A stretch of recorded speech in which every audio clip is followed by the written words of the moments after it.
মুসলমানের জীবনের সংবিধান হচ্ছে আল্লাহর কোরআন। সেই কোরআন দিয়ে আগামীর দেশ চলবে, রাষ্ট্র চলবে। কোন মুসলমান বাধা হয়ে দাঁড়াতে পারে বলেন? যদি কেউ বাধা হয়ে দাঁড়ায়, বুঝতে হবে ওটা মুসলমানের রক্তে আসে নাই, ওর রক্তের ভেতরে ভিন্নতা আছে।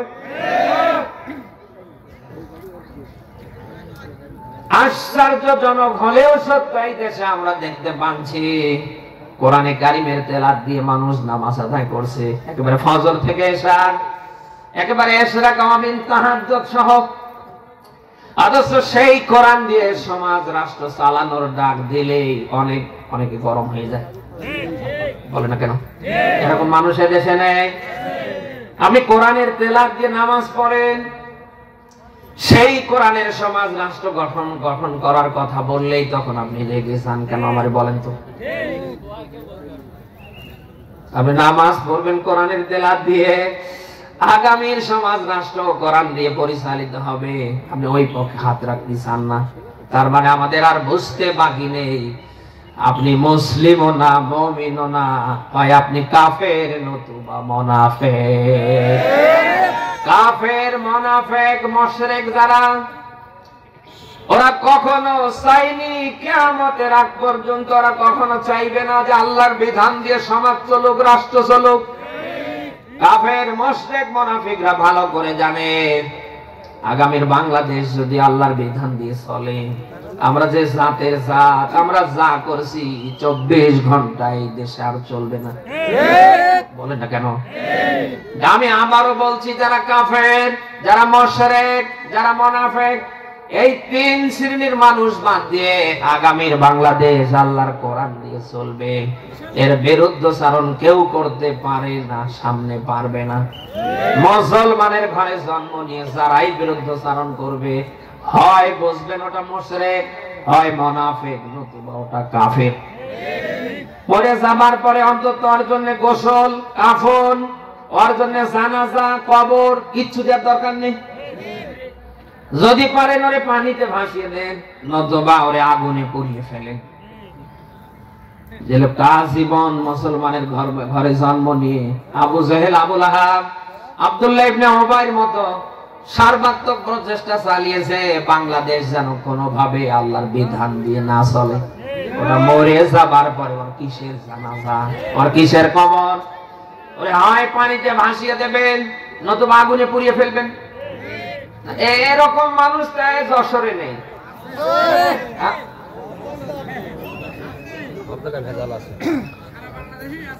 2024 সালের 5ই আগস্ট থেকে আজ জানুয়ারির 6 তারিখ পর্যন্ত আমরা দেখতে পাচ্ছি এই বাংলাদেশে যারা কোরআন দিয়ে সমাজ রাষ্ট্র চালাতে চায়, আল্লাহর বিধান দিয়ে যারা এই দেশটা চালাতে চায়, আমরা অনেকেই দেখছি তাদেরকে অনেকে সহ্য করতে পারছে না, নানা ধরনের বাজে মন্তব্য করছে।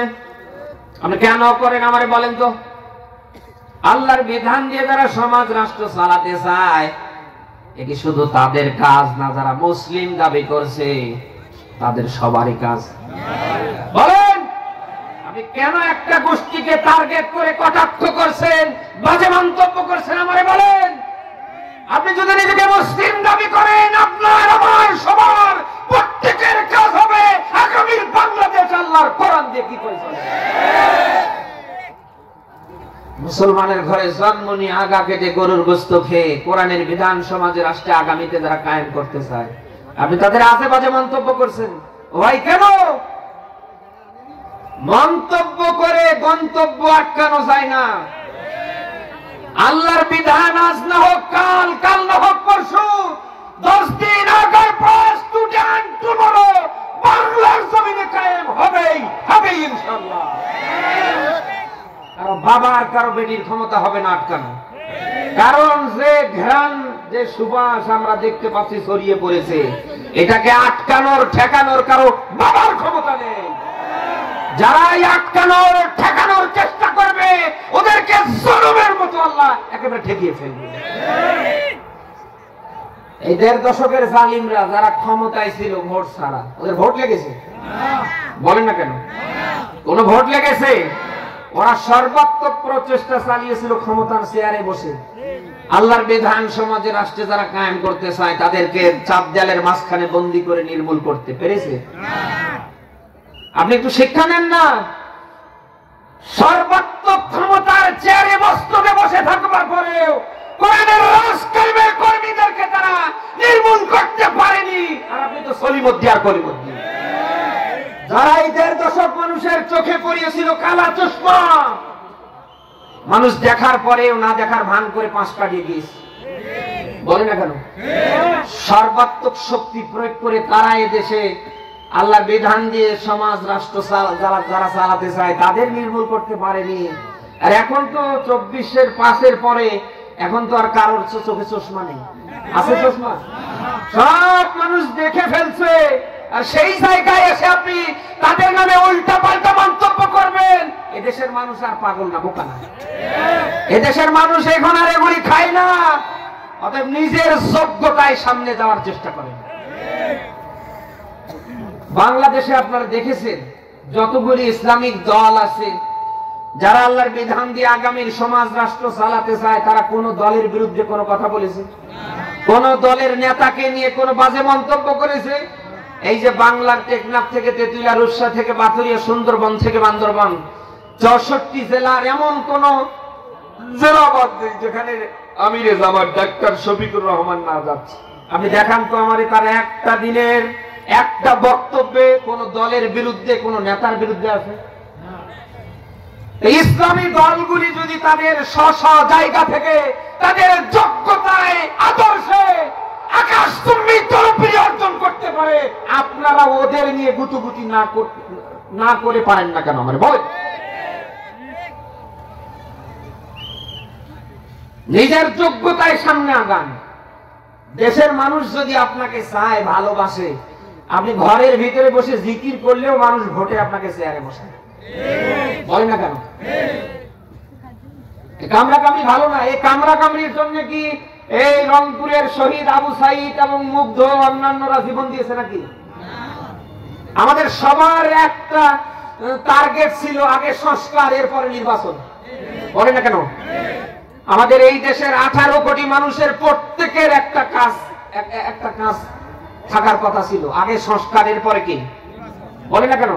এই 1.5 দশকে যে নিয়োগ বিজ্ঞপ্তিগুলো দেখেছেন আপনারা, যে নিয়োগগুলি হয়েছে, আপনি দেখেন তো এই 1.5 দশকের ইউনিয়ন পরিষদ থেকে সর্বোচ্চ সচিবালয় পর্যন্ত কারা? ঘরের ভিতরে সাপ রেখে যদি আপনি দোয়া ইউনুস পড়েন বাঁচতে পারবেন? আমরা তো ঘরের চতুর্দিকে সাপ, আর আপনি বাঁচার জন্য দোয়া ইউনুস করছেন। দোয়া ইউনুস করে কাজ হবে? ইউনিয়ন পরিষদ থেকে সর্বোচ্চ সচিবালয় পর্যন্ত আপনি দেখেন এই 1.5 দশকের জালিমরা প্রত্যেকটা চেয়ার দখল করে আছে। যখন দেশের 18 কোটি মানুষ চাচ্ছে সংস্কার, তখন আপনারা ভোট নিয়ে ব্যস্ত। তার মানে এদেশের মানুষ এই 24-এর 5 তারিখের পর থেকে জানুয়ারির 6 তারিখ পর্যন্ত আপনাদের চিনতে আর বাকি রাখেনি। বলেন না কেন? দেশের মানুষ যখন চাচ্ছে সংস্কার, আওয়ামী সন্ত্রাসীদের অপসারণ, আর আপনারা এই সময় চাচ্ছেন ভোট। এদেশের মানুষের বোঝার আর বাকি নেই কারা দেশের মানুষের পক্ষে আর কারা খাও খাও করছে। বলে না কেন? অতএব মন্তব্য করে যেহেতু গন্তব্য আটকানো যায় না, আশা করছি মন্তব্য করবেন না। আপনারা যে বক্তৃতাগুলি দেন, কমেন্ট করেন না, দেখবেন যে ওই ভিডিওর একেবারে মাঝ বরাবর একটা কমেন্ট বক্স আছে, এখানে ক্লিক দেবেন, আপনার 14 গোষ্ঠী ধরে মানুষ গালি দিচ্ছে। বলেন না কেন? আশা করছি ভাই হিসাবে কাজগুলি যারা যেখান থেকে করছেন আর সামনে করবেন না। নিজের যোগ্যতায় সামনে যাওয়ার চেষ্টা করেন। 1500 বছর পূর্বে আল্লাহ তাআলা নিজেই ব্যাখ্যা দিয়েছেন, কোরআন নাজিল করেছি আমি, এর সংরক্ষণের হেফাজতের দায়িত্ব নিয়েছি আমি। কোরআন নাজিল করেছেন কে? আবার এটাকে সংরক্ষণ করবে যেন কে? সূরা হিজর 15 নম্বর সূরার 14 নম্বর পারার 1ম নম্বর পৃষ্ঠার 9 নম্বর আয়াতে আল্লাহ ব্যাখ্যা দিয়েছেন।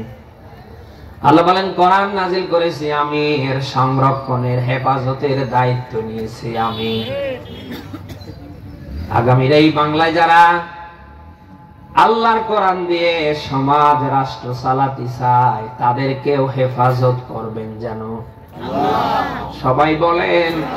আপনি সূরা সাফফাতের 173 নম্বর আয়াতে পাবেন আল্লাহ বলেন ওয়াইন্না যুদানা লাহুমুল গালিবুন।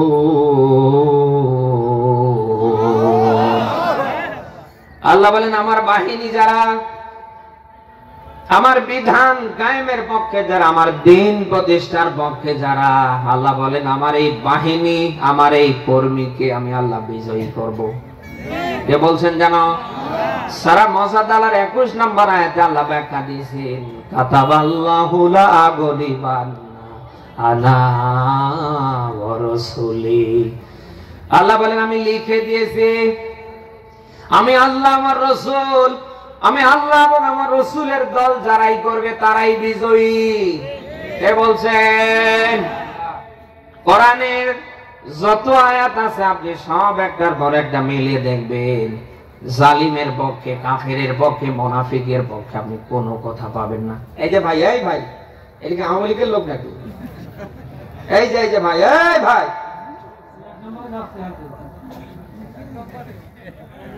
না শেষ করে দি। হ্যাঁ আপনাদের খারাপ লাগছে হয়তো নাকি? এক নম্বরে গেলে ওই লোক ওইভাবে চলে যায় আপনি দেখতে পাচ্ছেন না ওর ভাবটা কিরকম। যেই উঠবে বসবেন যে ওই দলের কর্মী। কোরআনের মাহফিলে উঠবে কেন? ওটা বসে করে কি ঠিক? আপনারা থাকবেন তো নাকি?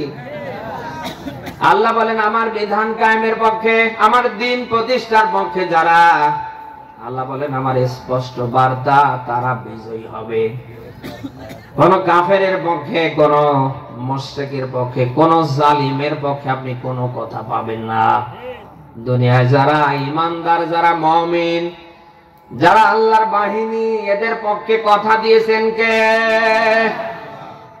অতএব আজ না হোক কাল মুমিনদেরকে আল্লাহ বিজয় তিনি দেবেন না দেবেন না? আপনি যতই বিরোধিতা করেন আপনি ঠেকাতে পারবেন না।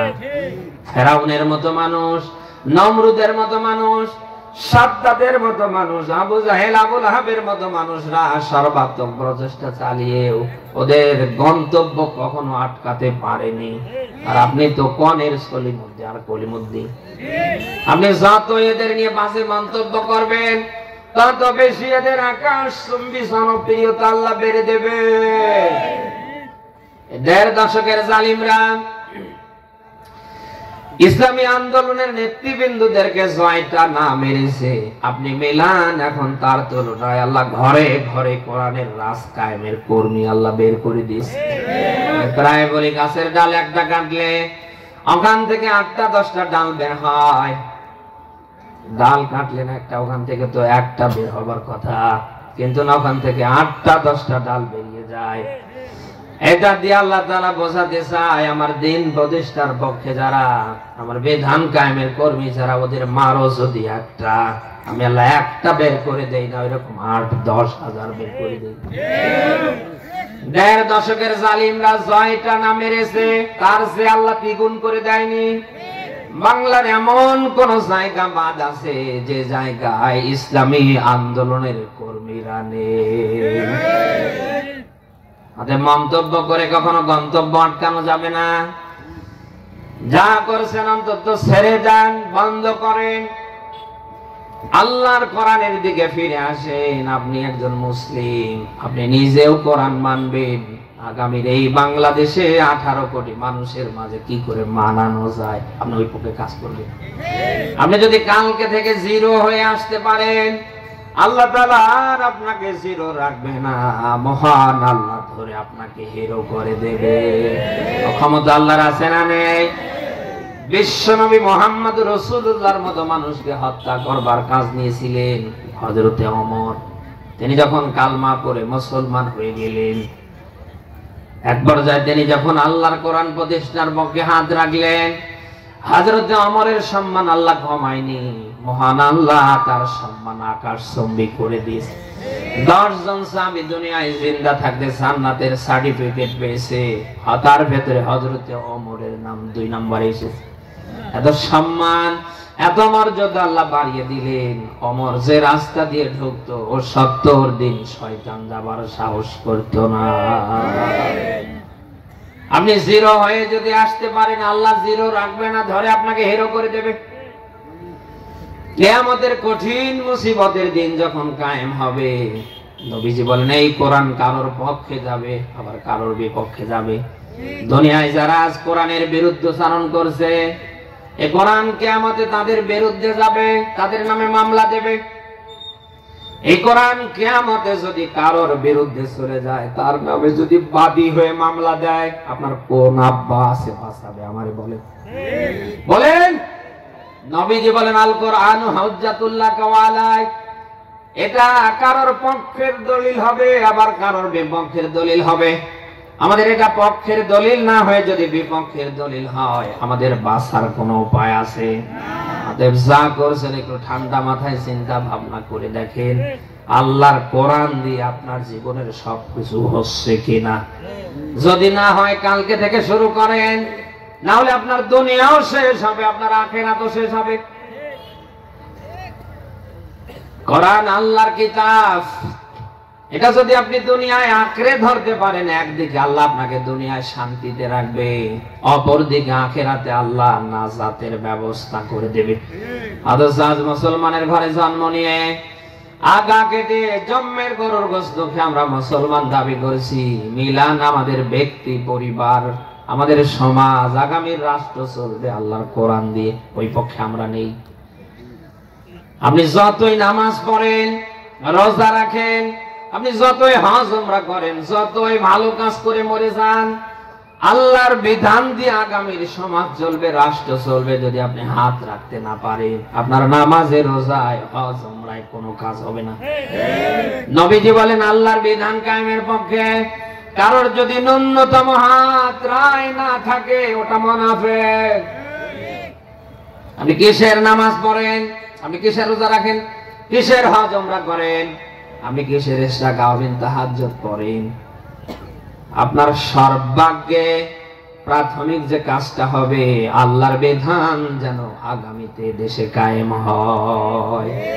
আমি আবারও বলছি, আল্লাহর বিধান দিয়ে সমাজ চলবে, রাষ্ট্র চলবে, যদি আপনি হাত রাখতে না পারেন, আপনি মুনাফিক, মরে যাবেন, ঈমান পাবেন না। কিয়ামতে আল্লাহ গুঁতো দিয়ে আপনাকে জাহান্নামের নিম্নতম স্তরে পৌঁছাবে।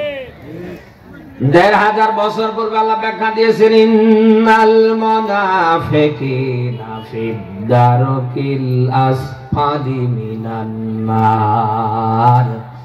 আল্লাহ বলেন কিয়ামতে মুনাফিক যারা, এদের স্থান হবে জাহান্নামের সর্বনিম্ন স্তরে। আপনি কি মুনাফিক হয়ে মরে কিয়ামতে জাহান্নামের সর্বনিম্ন স্তরে থাকতে চান? না, কথা না বলে বুঝি কি করে? যা করেছেন ছেড়ে দেন, বন্ধ করেন, আল্লাহর কোরআনের দিকে ফিরে আসেন, এখনো সময় আছে। মরে যাবার আগে যদি আল্লাহর কোরআনের কর্মী হতে না পারেন, আল্লাহর কোরআন যদি নিজের জীবনে আপনি ধারণ করতে না পারেন, আমি বলছি আপনার দুনিয়াও শেষ হবে, আপনার আখিরাতও শেষ হবে। সে কোরআনের দিকে ব্যাক করার দরকার আছে না নেই? কখন মরে গেলে, হ্যাঁ মরে গেলে নাকি এখন এই মুহূর্তে? কারণ সব কিছুর ওয়ারেন্টি গ্যারান্টি থাকলেও মরণের কোন ওয়ারেন্টি গ্যারান্টি। কত মানুষকে দেখতে পাই রাতের বেলা খেয়ে দিয়ে ঘুমিয়ে যায়, সকাল বেলা আর বিছানা থেকে উঠতে পারে না। রাস্তায় রাস্তায় মাইকিং চলছে, ইন্না লিল্লাহ, অমুক আর নেই। আপনি আজ এখানে এসেছেন, এখান থেকে আপনি বাড়ি পর্যন্ত যেতে পারবেন। আগামীতে হয়তো আবার ওই রকম মাহফিলের আয়োজন হবে, আপনি আগামীবার এই মাহফিলে নিশ্চিন্ত আসতে পারবেন, কোনো গ্যারান্টি আছে? সব কিছুর ওয়ারেন্টি গ্যারান্টি থাকলে মরণের ওয়ারেন্টি গ্যারান্টি? ও ঘরে বেড়াচ্ছে, আল্লাহ বলবে ধর, গোটা যশোর জেলার মালিক হলেও আপনাকে আল্লাহ ছেড়ে দেবে না। এই মরণ যার কাছে একবার এসেছে, সে আর ফিরে গিয়েছে? ওটা আপনার আমার সামনে যদি এসে যায়, আমি আপনি যেই হই না কেন, আর ফিরে যাবে না। তবে সেই মরণ আসার আগে অন্তত আমরা নিয়ত করি আমরা যেন আল্লাহর কোরআনের কর্মী হতে পারি, আমরা যেন সবাই আল্লাহর কোরআনের বিধান দিয়ে ব্যক্তি পরিবার আগামীর সমাজ রাষ্ট্র চালার পক্ষে হাত রাখতে পারি। কারা পারব দেখি লিল্লাহে তাকবীর। আল্লাহ জানাম কবুল করে। মরণ যদি কারোর সামনে আসে, সে যেই হয় না কেন, তাকে কিন্তু সামনে পেছনে আর ছেড়ে দেবে না। তার বাস্তব প্রমাণ বলছি। বাদশাহ সাদ্দাত 23টা রাষ্ট্রের স্বর্ণ মুদ্রা দিয়ে নিজের রেস্ট, নিজের আরাম আয়েশের একটা জায়গা বানিয়ে ফেললেন। আপনাদের মনে কষ্ট হচ্ছে, দুটো পয়সা কেন ভাই? আরে হারাইছে, সমস্যা নেই। 23টা রাষ্ট্রের স্বর্ণ মুদ্রা দিয়ে নিজের একটা রেস্ট হাউস বানিয়ে ফেললেন। উদ্বোধন করবে, ফিতা কাটবে, ঢুকবে, বিভিন্ন দেশ থেকে অতিথিরা এসেছে। ঠিক গেট বরাবর একজন সাদা পোশাকধারী মানুষ দাঁড়িয়ে আছে। বাদশাহ গেটের কাছে আসার পরে দেখছে সাদা পোশাকধারী একজন মানুষ। ডাক দিয়ে বললেন, কে রে তুই, কোথায় তোর বাড়ি, কে যাস? সাদা পোশাকধারী মানুষটা প্রতিউত্তরে বললেন, বাদশাহ আমি কিচ্ছু চাই নাই, দেশেই আমার বাড়ি ঘর কিচ্ছু নাই, আমি আল্লাহর পাঠানো মালাকুল মউত ফেরেশতা আজরাইল, আমি এসেছি আপনার জান কবজ করতে। বাদশাহ সাদ্দাত দুইটা হাত সামনে বের করলেন আর ডাক দিয়ে বললেন, অন্তত আমাকে আমার রেস্ট হাউসে ফিতা কেটে ঢোকার সুযোগ দেয়া হোক। দিয়েছে নাকি? সাদা পোশাকধারী মালাকুল মউত আজরাইল ডাক দিয়ে বলেন, বাদশাহ একটা সেকেন্ড সময় আপনাকে দেবার মতো নেই, আল্লাহ পাঠিয়েছে এই মুহূর্তে আপনার জান কবজ করা লাগবে, শুধু হাত বের করতে দেরি। বাদশাহ সাদ্দাত পরে মরে যেতে দেরি না। ফেরাউনের জীবনী দাঁড় করেন। আজীবন মুসা আলাইহিস সালাম বারংবার দাওয়াত নিয়ে গিয়েছে, দাওয়াত কবুল করা তো দূরের কথা, কালমা পড়ে মুসলমান হওয়া তো দূরের কথা। এই দেখুন চোরের মতো পালাচ্ছে। এই ভাই, মানে কি যেন বিপদে, মনে হচ্ছে পানির মধ্যে সাত কাটা। মানে মুসা আলাইহিস সালাম আজীবন দাওয়াত দিয়েছেন, মুসা আলাইহিস সালামের দাওয়াত তো কবুল করেনি, কালমা পড়ে তো মুসলমান হয়নি, বরং মুসা আলাইহিস সালামকে জেলখানায় নেবার জন্য বারংবার টার্গেটে ছিলেন। সেই ফেরাউনকে যখন আল্লাহ তাআলা পানিতে চুবিয়ে চুবিয়ে মারছিলেন, ফেরাউন তখন ঈমানের ঘোষণা দিয়েছিলেন, ক্বালা আমানতু আন্নাহু লা ইলাহা ইল্লাল্লাযী আমানাত বিহি বানু ইসরাঈল ওয়া আনা মিনাল মুসলিমিন। সূরা ইউনূসের 90 নম্বর আয়াত এটা। আল্লাহ বলেন, যখন ফেরাউনকে আমি পানিতে চুবিয়ে চুবিয়ে মারছিলাম, ফেরাউন ওই সময় ঈমানের ঘোষণা দিলেন, আল্লাহ আমি তোমার উপর ঈমান আনলাম যেমন ঈমান এনেছিল বনী ইসরাঈলরা, ওয়া আনা মিনাল মুসলিমিন, আর আমি মুসলমানদের ভিতরে একজন। ফেরাউনকে কি আল্লাহ মরণ থেকে বাঁচিয়েছিলেন? ঘটনা বলার উদ্দেশ্য আমার না, এখান থেকে শিক্ষা আছে। এই মরণ, এই আজরাইল যদি কারোর সামনে একবার চলে আসে, আপনি যেই হন না কেন, আর ফেরার কোন সুযোগ বলেন?